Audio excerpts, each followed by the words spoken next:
Merhaba arkadaşlar. Bugün sizlerle orada da yazdığı fantastik bir tarih multiverse 011'i bakayım. Videoma like atmayı ve abone olmayı unutmayın. O zaman başlayalım.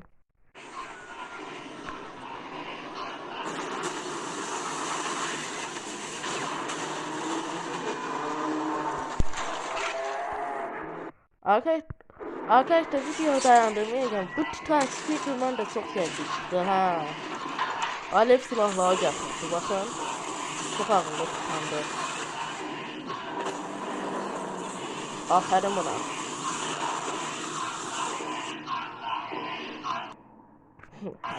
Ne oldu Gardin orada?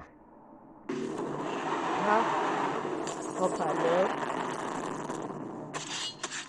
Bak böyle. Böyle burada Titan kameraman kurtarabilecekler mi?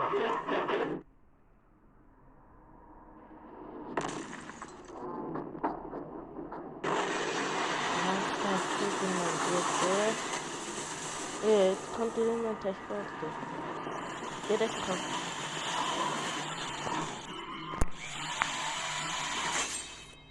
Aha. Kim geldi? Bu geldi. Kim olacak?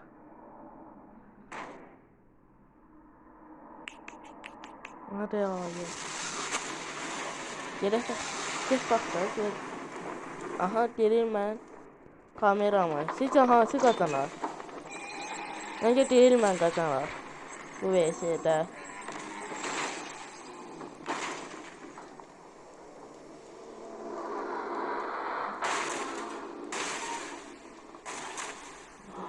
Bu ölümsüz değil. Aha. Nasıl eğleniyor diyeceğim. Galeri. Kim geldi?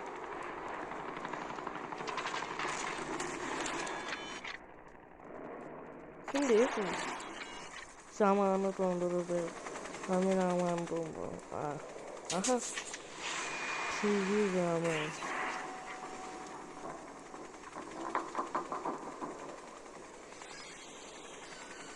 Aha parası çıkır. Çıkır mı? Çıktı. Bak yok oraya kimi de yapıyor. Yakın yapıştırdı. Kimine yapıştırdı. Başa bilmezse.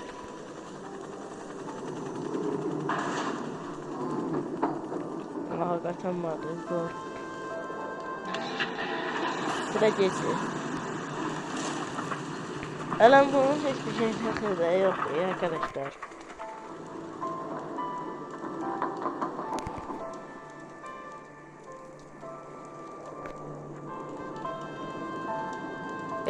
Evet arkadaşlar bir videonun daha sonra geliyoruz. Videoma like atmayı ve abone olmayı unutmayın. Görüşmek üzere.